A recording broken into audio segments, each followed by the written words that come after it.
Olá, eu sou Neiva Ribeiro, secretária-geral do Sindicato dos Bancários de São Paulo, Osasco Região, e esse é o nosso Momento Bancário.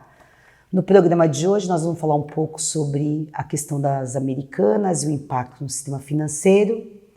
Eu tenho comigo na noite de hoje minha companheira Lucimara Malaquias, que é secretária de Assuntos Socioeconômicos aqui do sindicato. Tenho a Rosângela Vieira, que é economista do DIEESE. Nós vamos conversar um pouquinho aqui sobre o que está acontecendo na Americana. Eu vou ler para vocês aqui um release para a gente começar a conversar sobre o assunto, né? Americanas é uma das maiores empresas de varejo brasileira. Divulgou agora em 11 de janeiro de 2023 um fato relevante ao mercado e aos acionistas para informar a detecção de inconsistências contábeis em demonstrações financeiras de exercícios anteriores, inclusive 2022, estimadas em cerca de 20 bilhões. Nota aqui para risco sacado. As operações de risco sacado ocorrem quando uma instituição financeira fornece crédito para uma empresa adquirir produtos de fornecedores. Americana, no caso, tomava empréstimo dos bancos para efetuar compras dos fornecedores mediante pagamento à vista, mas ela fazia dívida nos bancos, né, que incidiam juros, e ela contabilizava essas operações como pagamento dos valores à vista. Era mais ou menos isso, né, Rosângela? Ela colocava na conta dos fornecedores. Dos fornecedores, né? Então não tinha os juros. Então isso que foi fazendo com que esse, não sei se é rombo, não sei se é inconsistência. O que você acha que é isso, Lucimara?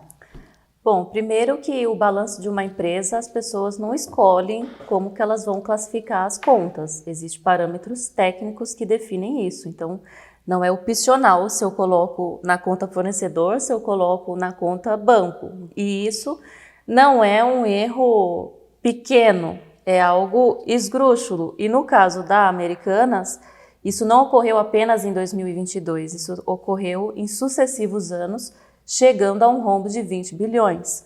Então, quando a gente olha esse cenário, somado ao fato de que nos últimos 10 anos, a Americanas foi a varejista que mais distribuiu dividendos aos acionistas. Em 2022, mesmo com já sinais claros de possíveis rombo no balanço, os acionistas receberam 95% do lucro registrado no ano anterior, o que equivale a 516 milhões de reais. Entendi. Então, os acionistas ganharam muito dinheiro, os bancos ganharam muito dinheiro, e a tendência é que, mais uma vez, quem vai pagar a conta da inconsistência da Americanas, que, ao meu ver, é uma fraude escancarada e, para além de fraude, eu diria que é um crime contra a sociedade brasileira, porque nós estamos falando de ao menos 6 mil outras empresas, fornecedores, tem toda uma cadeia que será impactada pelo que eles estão reduzindo a inconsistência. E não só a Americanas divulgou esse relatório chamando de inconsistência, como no relatório e nos balanços dos bancos também estão usando esse mesmo termo de inconsistência. Então, me parece que, mais uma vez, o mercado se fecha e se protege diante de algo que traz um impacto gigantesco para toda a sociedade brasileira. A Central Única dos Trabalhadores já lançou nota, né, dizendo que são 44 mil trabalhadores diretos, né, nas Americanas. E você falou dos fornecedores, dos empregos indiretos da cadeia, dá em torno de 100 mil trabalhadores, e está cobrando que esses trabalhadores sejam protegidos, porque, como você falou, né, em 10 anos distribuindo dividendos para os acionistas, enriquecendo o banco, os donos dos bancos, porque a gente fala muito Americanas, mas fala pouco do nome dos 3 lá bilionários que são donos da empresa e de outros negócios que já tiveram problemas na bolsa, e que é como se eles tivessem cometido um pequeno erro e como se eles tivessem sido enganados. Então, a Central Única dos Trabalhadores está cobrando muito de que esses empregos sejam preservados, e a gente aqui do sindicato, como sabe que isso tem impacto na PLR dos bancos, né? Depois a Lucimara vai falar do Santander, mas a gente sabe que isso tem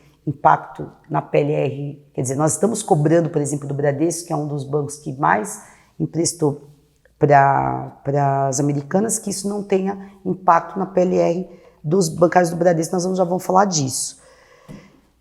A gente está recebendo bastante perguntas sobre isso, né, Rosângela? Qual que vai ser o impacto desse rombo, dessa fraude, dessa inconsistência, como eles chamam, nos balanços dos bancos, nos bancos que emprestaram para as Americanas? Como que é o impacto disso no setor financeiro? Bom, esse impacto ele não é só nas Americanas, não é só nos trabalhadores das Americanas, né? Não é só no comércio varejista. Esse impacto ele vai muito além, ele vai no sistema financeiro como um todo, inclusive para toda a sociedade, né? Então, de forma geral, o que acontece quando tem esse tipo de situação, de grandes dívidas, né? E os bancos são os principais credores, quando a gente pega a lista imensa de credores, os principais lá são os bancos, né? Então, a gente vai ter primeiro uma situação que é como isso vai se lidar no sistema financeiro nacional. Então, é comum os bancos ampliarem suas provisões, né, de devedores duvidosos, eles vão ampliando essas provisões, eles tiram dinheiro de circulação, vamos dizer assim, de uma maneira bastante simples, né? Então, isso daí torna o crédito muito mais difícil de ser tomado. Então, é uma situação que vai inibir primeiro a ampliação de crédito no sistema financeiro. Então, vai ter mais dificuldade em tomar crédito. E a gente já vive uma situação difícil, porque afinal, alta taxa de juros, endividamento das famílias, então o crédito, que é muito importante para financiamento produtivo, para investimento produtivo, isso daí já está comprometido. Aí a gente vai ter um impacto também direto na categoria bancária, porque afinal, os bancos tendo esses provisionamentos, o que acontece? Eles diminuem o lucro. Então, a gente já percebeu isso. Então, por exemplo, os 4 principais bancos já divulgaram os seus resultados. O lucro deles cresceu em torno de 6,3%, né, o lucro médio desses 4 bancos. Alguns cresceram mais, outros tiveram queda, inclusive. Mas a provisão de devedores duvidosos, né, essas provisões, elas ampliaram aí mais de 65%. Né? Alguns bancos, como é o caso do Bradesco, por exemplo, provisionou 100% do que estava ali na conta da Americanas. Né? 104%, né? O crescimento foi de 104%. Tá. Então, assim, ele dobrou o que ele tinha de provisão do ano anterior. Né? Então, ele dobrou o que ele tinha de provisão no ano anterior e já provisionou tudo relacionado a Americanas. Então, ele tem um medo muito grande de que a recuperação judicial não dê conta. Outros bancos, por exemplo, no caso do Banco do Brasil, provisionou 50%. Então, já vai ter um impacto para a PLR desse ano, porque afinal a PLR está vinculada ao lucro, né, a PLR da convenção coletiva. E no próximo ano também, porque afinal, em 2023, ele vai diluindo esse prejuízo. Então, esse tem um impacto para a categoria, de forma geral. E assim, a gente está falando dos grandes bancos, mas isso também vai ser sentido nos outros bancos, né? Inclusive também nos programas próprios. Então, é um reflexo dos trabalhadores que tiveram comprometimento com o ano anterior, com o ano de 2022, cumprindo as metas.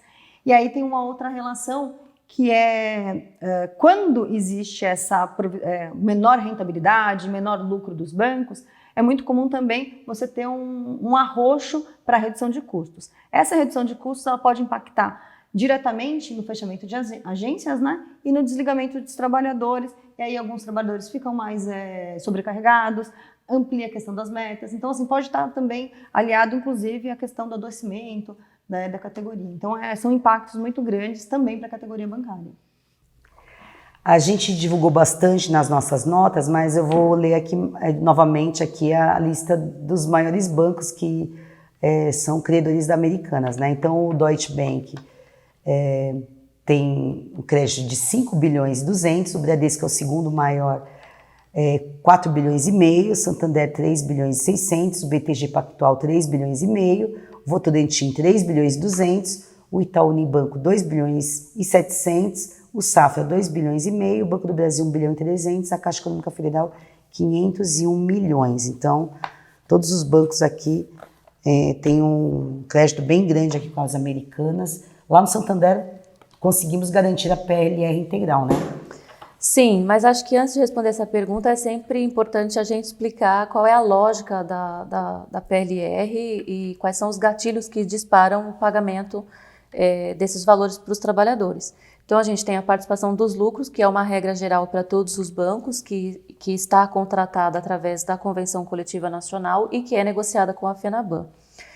Para além desta, no caso do Santander, nós também temos o programa próprio específico do Santander, que a gente chama de PPRS. Essa PPRS, o gatilho de pagamento que determina quais são as regras para pagar esses valores, é o ROI. E o ROI é o retorno sobre o patrimônio. Então, se a ROI tiver até 13%, o banco paga um valor, de 13 a 16, ele paga outro valor, e assim sucessivamente. Esse impacto da Americanas, além de ter aumentado a provisão, a PDD do banco em 65%, ela derrubou esse ROI em 4 pontos. Lembrando que a nossa negociação com o Santander em 2022, o banco queria muito reduzir o percentual de ROI, aumentar esse percentual de ROI para pagar menos PPRS, e o movimento sindical insistiu em manter as regras.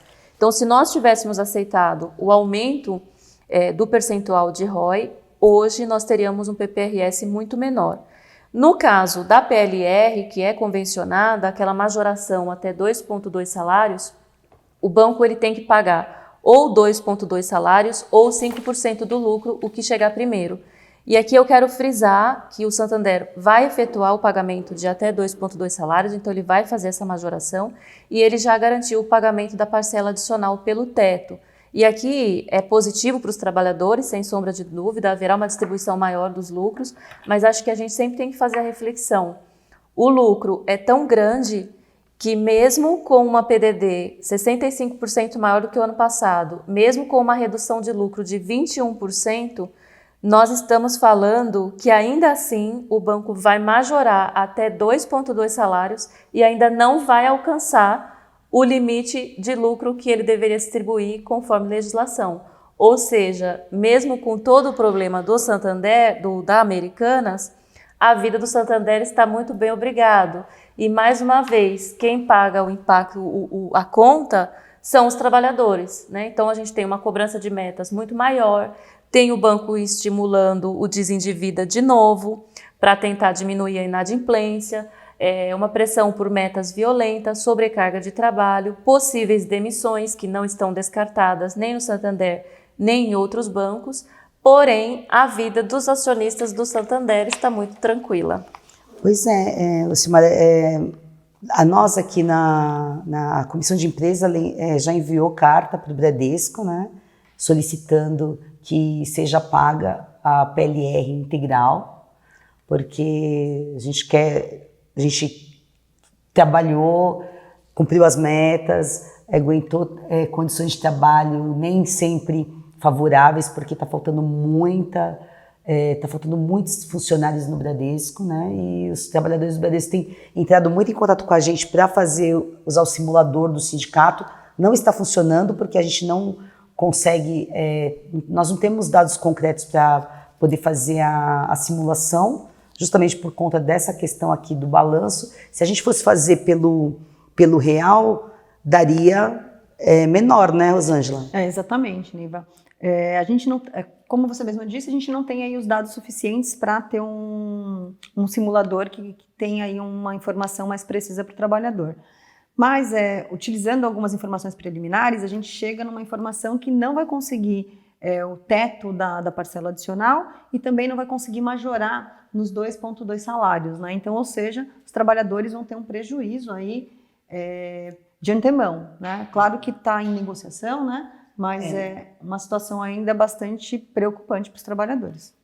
Nós pedimos, né, a Comissão de Empresa, Nacional de Empresa pediu uma reunião com o banco, porque nós não podemos ser penalizados por conta de uma má gestão, uma inconsistência, de uma fraude, seja lá o que for, porque todos os trabalhadores do Bradesco trabalharam demais para fazer o lucro do banco. Nós tivemos um outro programa aqui falando sobre a questão dos juros, que é importante vocês assistirem, e tivemos com o professor Moisés, e a gente falou aqui da questão da regulação, das agências de risco, de rating. Nós não vamos aceitar que os trabalhadores sejam prejudicados, enquanto os acionistas estão muito bem obrigados, ganharam muito dinheiro, o dono das empresas ganharam, estão lá muito bem, estão com seu patrimônio totalmente preservado, não vão ter nenhuma sanção, e os trabalhadores das Americanas, das coligadas e os bancários dos bancos que emprestaram dinheiro vão ser penalizados, sendo que o banco em si provisiona o dinheiro se não receber e os trabalhadores são penalizados. Nós não concordamos com isso, vamos brigar muito para que a gente receba o que é devido. E aí a gente vai fazer um pequeno intervalo e já volta.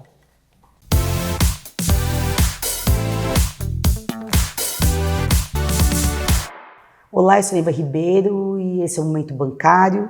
Estou com a Luciana Malaquias e com a Rosângela Vieira e nós estamos aqui conversando sobre o caso das Americanas. Simara, a gente estava aqui conversando no intervalo, né?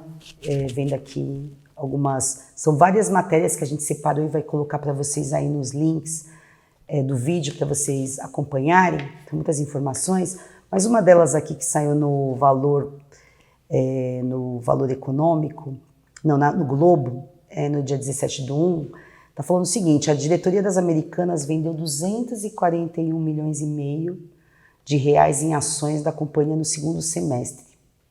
Ao longo do ano, diretores se desfizeram de cerca de 14 milhões de papéis, segundo informações que apareceram em documentos enviados à CVM. O que você acha que foi o quê? Eles têm bola de cristal? Eles são muito bons de... O que você acha? Bom, sempre... A gente não pode afirmar absolutamente nada, que isso seria extremamente leviano da nossa parte, mas a gente pode fazer análises de cenários e de responsabilidades. Então, veja, a diretoria da Americanas ela tem uma responsabilidade direta em cima de tudo que está acontecendo. E, sem sombra de dúvida, essa informação ela salta aos olhos, né? Como que alguns meses antes de estourar um rombo que não começou em 2022, é um rombo que já vinha de muito tempo e que não é um valor insignificante. Então, momentos antes, né, nos 45 ali do segundo tempo, eles vão lá e faz um movimento de massa, né? Nós estamos falando aqui de 14 milhões de papéis. Então, não é um volume insignificante. Então, isso nos leva a crer que havia, sim, possíveis informações privilegiadas. Para apurar toda essa situação, o Ministério Público Federal de São Paulo instaurou um procedimento para verificar possíveis, o inside trading que a gente fala, que é a utilização de informações privilegiadas, que ainda não é de conhecimento público, para tomar decisões de negócios. E eu acho que essa questão em especial, Neiva e a todos que nos assistem, nos leva novamente ao velho debate da necessidade de regulamentação e de controle, porque as pessoas, os grandes investidores decidem às escuras, fazem as suas movimentações, ganham muito dinheiro com isso, o controle da sociedade é extremamente pequeno, se não nulo, em algumas situações, e as consequências acabam sendo socializadas entre a sociedade. Então, mais uma vez, a gente socializa os prejuízos e os lucros ficam com alguns privilegiados. É muito importante que vocês que estão nos assistindo vejam os outros programas que a gente gravou. A gente fez um programa falando sobre a autonomia do Banco Central e alta dos juros, a Lucimara e o Rafael Castro, né, fizeram com o Fausto, do Diese. A gente fez um outro programa falando da questão dos C6, né, das demissões nos bancos digitais, e a gente falou desse assunto também da regulação, porque esses assuntos vão se misturando, né? Porque o mercado não quer nenhum tipo de regulação, ele quer atuar livremente, ele acha que interferência do Estado é você afetar a possibilidade de fazer negócio, de você ser livre, e aí quando você comete um erro, uma inconsistência, toda a sociedade tem que pagar. E as pessoas que cometeram um erro, elas ficam com seus bens preservados, o dinheiro...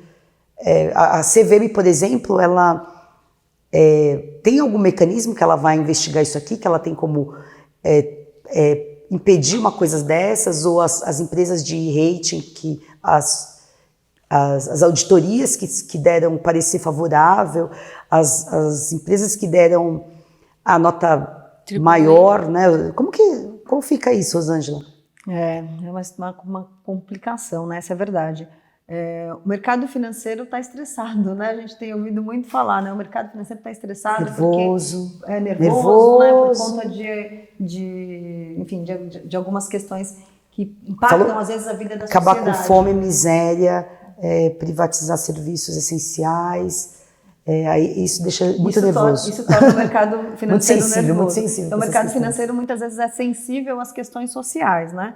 Mas quando se depara com esse tipo de situação, acho que tem uma pergunta que a gente precisa fazer o tempo inteiro, né?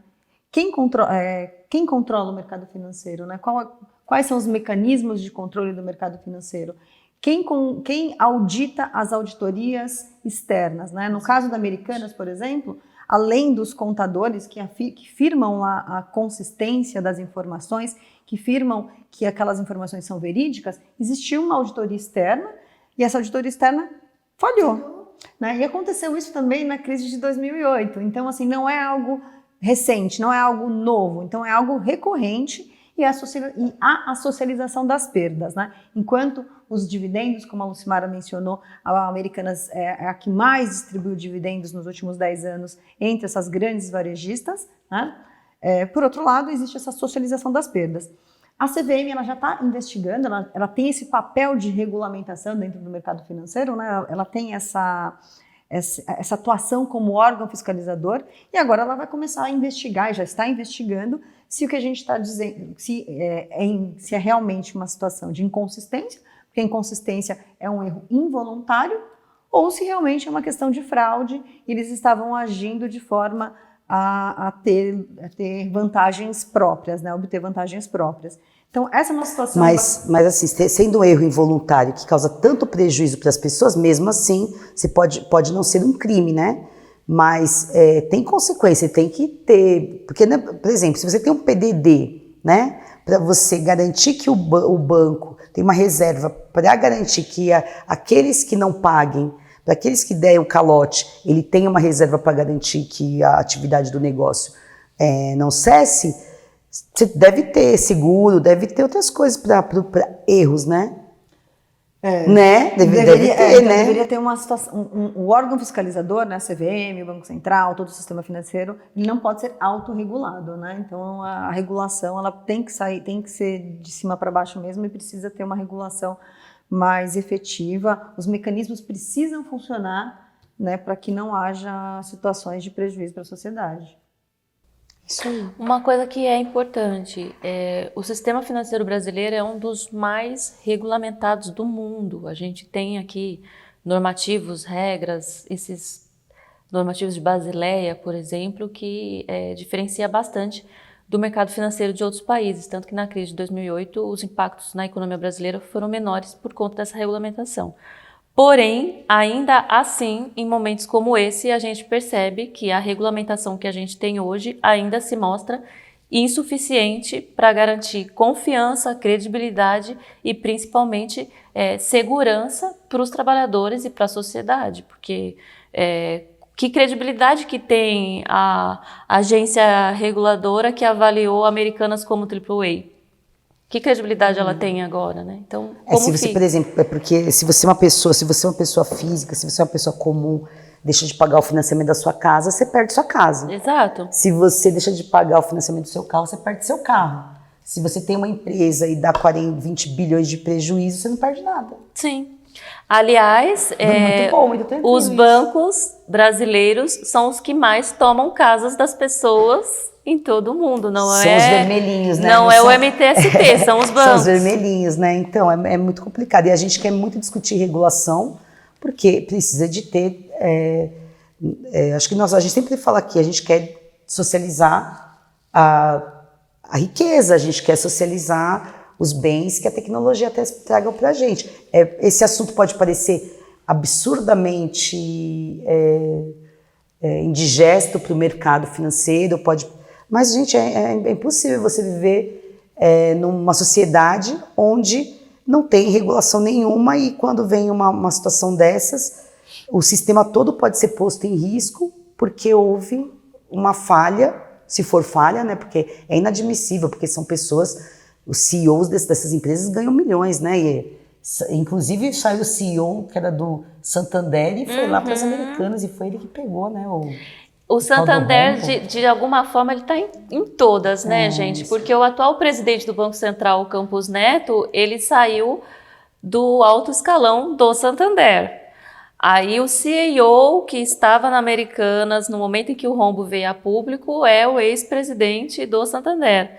Então, pensa num banco que está, de alguma forma, em todos os lugares de extrema relevância para a economia, para as decisões macro do país. Um banco espanhol que tira daqui 30% do seu lucro e que se comporta de forma extremamente irresponsável, com autoritário.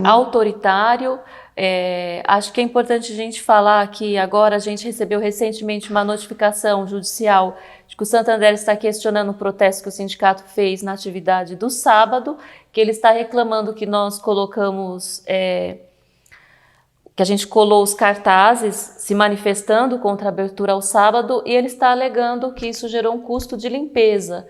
Então, veja, esse é o Santander, né, que tenta a todo custo, a todo momento, entra com interditos proibitórios, que quer implementar multa em cima do sindicato. Que terceirizou várias atividades para poder ter contratos mais frágeis, né? 9 mil trabalhadores em 2 anos e que continua dando braçadas na economia brasileira, indicando pessoas para cargos extremamente importantes e que certamente vai atuar de acordo com os seus interesses. Então, eu acho que o Santander é um banco que precisa e deve muita satisfação, não só aos seus trabalhadores, mas à sociedade brasileira. Muito bem, dona Lucimara, muito bem.